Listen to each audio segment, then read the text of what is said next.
पिछली वीडियो में आपने देखा कि किस तरह 28 जुलाई 1914 को वर्ल्ड वॉर 1 शुरू हो गई। अगर किसी ने वो वीडियो नहीं देखी है तो लिंक नीचे डिस्क्रिप्शन में है, आप जाकर पहले उस वीडियो को देखिए। आज की वीडियो में बात करेंगे कि किस तरह ये वर्ल्ड वॉर चली और किस तरह जर्मनी की हार हुई। तो चलिए वीडियो को शुरू करते हैं।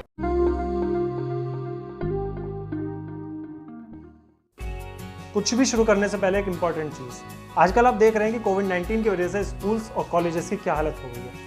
ऐसे में एक चीज जो आज भी मार्केट में इंपॉर्टेंट है, दैट इज स्किल्स। अब ये स्किल कहाँ से और कैसे डेवलप करें और कौन सी स्किल डेवलप करें, इसी में आपकी हेल्प करेगा educational mart. Educational mart basically एक ऑनलाइन एजुकेशन प्लेटफॉर्म है। यहाँ पर आपको प्रोफेशनल कोर्सेज प्रोवाइड किए जाते हैं। इसकी सबसे अच्छी चीज़ जो मुझे लगती है, यहाँ पर पहले आपका एक टेस्ट लिया जाता है। उस टेस्ट में आपके परफॉर्मेंस के बेस पर आपको कोर्सेज और डिस्काउंट्स ऑफर किए जाते हैं। यहाँ तक कि अगर आपका काफ़ी अच्छा परफॉर्मेंस रहता है और आप नीचे दिए गए लिंक से जाते हैं तो आपको बाय 1 गेट 1 फ्री की ऑफर भी मिल सकती है। और कोर्स कंप्लीट करने के बाद ISO सर्टिफाइड सर्टिफिकेट भी मिलता है। तो और क्या चाहिए घर बैठे बैठे। तो नीचे दिए गए लिंक से जाओ और लॉकडाउन में भी फायदा उठाओ।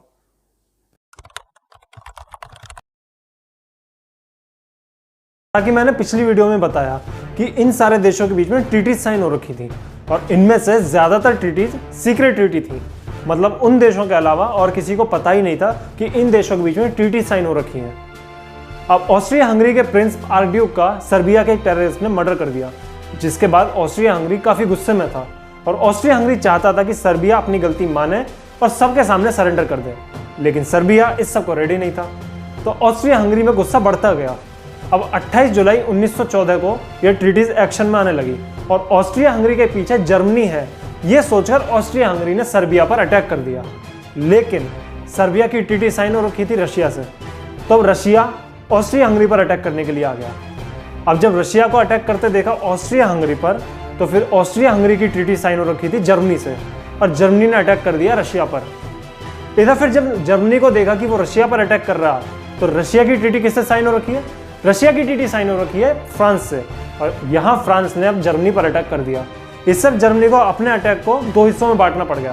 पहला ईस्टर्न फ्रंट पर जहां वो रशिया से लड़ रहा था, दूसरा वेस्टर्न फ्रंट पर जहां वो फ्रांस से लड़ रहा था। जिसने पिछली वीडियो देखी होगी वो लोग समझ गए होंगे कि अब कौन सा देश एक्शन में आने वाला है। यहाँ एक्शन में आया अब ब्रिटेन, क्योंकि ब्रिटेन की फ्रांस के साथ ट्रीटी साइन हो रखी थी और यहाँ ब्रिटेन ने अब जर्मनी पर अटैक कर दिया।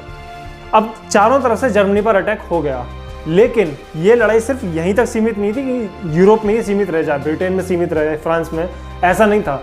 जहां जहां इन देशों की कॉलोनीज थी वहां पर भी ये लड़ाई के असर दिखने लग गए।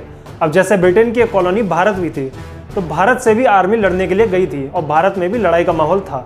इसी वजह से तो ये वर्ल्ड वॉर 1 बन गई, वरना ये सिर्फ यूरोपियन वॉर बन के रह जाती अगर ये कॉलोनीज नहीं होती। तभी एक वर्ल्ड वॉर की वजह को माना जाता है कि कॉलोनीज का बनना एक वर्ल्ड वॉर की वजह थी। जैसा कि मैंने पहले बताया कि जर्मनी के लिए अब ये लड़ाई 2 फ्रंट पर चल रही थी। ईस्टर्न फ्रंट पर रशिया के खिलाफ और वेस्टर्न फ्रंट पर फ्रांस के खिलाफ। फ्रांस पर जर्मनी ने वाया बेल्जियम अटैक किया। वहीं जब रशिया अटैक के लिए आया तो यहाँ रशिया का राइवल ऑटोमन एम्पायर यानी कि टर्की बैठा था। टर्की ने जर्मनी की हेल्प करते हुए सुएज कैनाल को बंद कर दिया। सुएज कैनाल बंद होने से क्या फर्क पड़ा? सुएज कैनाल बंद होने से ब्रिटेन का सारा ट्रेड जो भी एशिया के साथ था सब बंद हो गया और इससे सब पर खतरा आ गया। लेकिन इस सब के बीच जो सबसे खतरनाक लड़ाई चल रही थी वो चल रही थी जर्मनी और फ्रांस के बीच। यहाँ पर दोनों ही देशों ने बहुत ज़्यादा आर्मी को डिप्लॉयड कर रखा था और यहाँ पर ट्रेंचेस का यूज़ बहुत ज़्यादा किया गया था। ऐसा पहली बार था कि ट्रेंचेस का यूज़ इतने बड़े स्केल पर किया गया हो। अब ट्रेंचेस क्या होते हैं? तो आपने फिल्मों में देखा होगा कि ज़मीन को खोदकर फौजी उसके अंदर रहते हैं, उन्हीं को ट्रेंचेस कहा जाता है। अब कहा जाता है कि 3 साल तक इस फ्रंट पर सिचुएशन स्टैंड स्टिल रही थी। ना उधर का कोई मरा था ना इधर का कोई मरा था। आप खुद सोचिए कि जब दोनों तरफ के फौजी ट्रेंचेस में रहेंगे, कोई किसी को देख नहीं पाएगा, तो ना इधर का कोई मरेगा ना उधर का कोई मरेगा। लेकिन इतने लंबे टाइम तक तो ट्रेंचेस में भी नहीं रहा जा सकता, वरना बीमारियां फैल जाएंगी सब में। तो फैसला लिया गया कि अब एक दूसरे की ट्रेंचेस पर अटैक किया जाएगा और ये इवेंट इतना खतरनाक था कि दोनों तरफ से बहुत सारे सैनिकों को मारा गया। अब आप खुद सोचिए कि आप अपनी ट्रेंच से निकले दूसरे के ट्रेंच पर अटैक करने के लिए, लेकिन वहां पर फौजी तैयार हैं आपको मारने के लिए। कहा जाता है कि एक दिन ऐसा भी आया था जब सिर्फ इसी जगह पर एक ही दिन में 80,000 सैनिक मारे गए थे। अब जैसा कि मैंने पहले बताया कि लड़ाई सिर्फ इन देशों में ही नहीं थी, बल्कि इनकी कॉलोनीज जहाँ जहाँ थी वहाँ भी लड़ाई थी। तो जर्मनी की कुछ कॉलोनीज चाइना में भी थी और यहाँ जर्मनी की चाइनीज कॉलोनी पर जापान ने अपना फ्रंट खोल दिया और यहाँ पर अटैक कर दिया। अब जहाँ जहाँ भी लड़ाई चल रही थी वहाँ वहाँ जर्मनी भारी पड़ रहा था, लेकिन अभी तक यूएसए पिक्चर में कहीं नहीं था। अब यूएसए पिक्चर में कैसे आया और कब आया वो देखते हैं।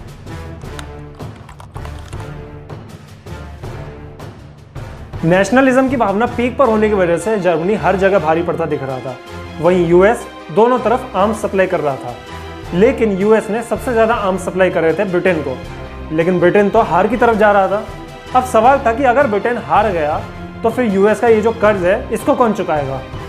तो कहीं कहीं बातें उठने लगी कि क्या कहीं इसी वजह से यूएस ब्रिटेन की तरफ से आकर तो नहीं लड़ेगा, और ये डर बनने भी लगा था। उसी टाइम जर्मनी में सबमरीन्स डेवलप हो रही थी जिनको यू बोट्स कहा जाता था। इसी डर में जर्मनी ने यू बोट से यूएस के मिलिट्री बेस पर हमला कर दिया, जिसके बाद 1917 में प्रेसिडेंट विल्सन ने अपने 14 पॉइंट्स रखे और उनमें यह बताया कि अब यूएस इस लड़ाई में उतर रहा है, क्यों उतर रहा है और इस लड़ाई के बाद यूएस कैसी दुनिया चाहता है, ये सभी उन 14 पॉइंट्स में लिखा हुआ था। और इसके बाद यूएस इस लड़ाई में उतर गया।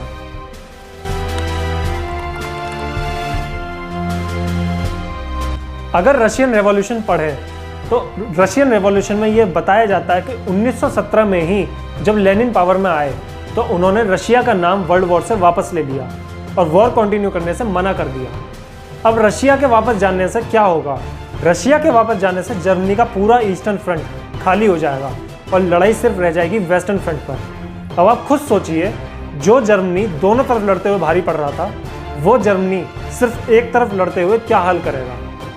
यही हुआ, जर्मनी ने अपनी पूरी आर्मी को वेस्टर्न फ्रंट पर भेज दिया फ्रांस से लड़ने के लिए, और यहाँ खुद जर्मनी को और पूरी दुनिया को जर्मनी जीतता हुआ दिख रहा था।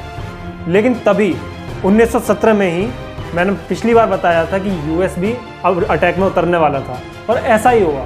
रशिया तो खाली हो गया, लेकिन अब यूएस पिक्चर में आ गया और करीब 10,000 यूएस सोल्जर्स रोज ब्रिटेन और फ्रांस में लैंड कर रहे थे।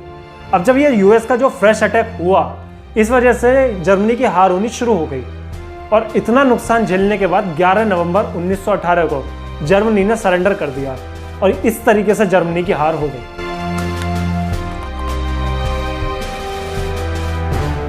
अब जर्मनी हार तो चुका था, वो कोई इतनी बड़ी बात नहीं है, लेकिन इस हार के 6 महीने बाद 28 जून 1919 को एक ट्रीटी साइन हुई, ट्रीटी ऑफ वर्साइलेस।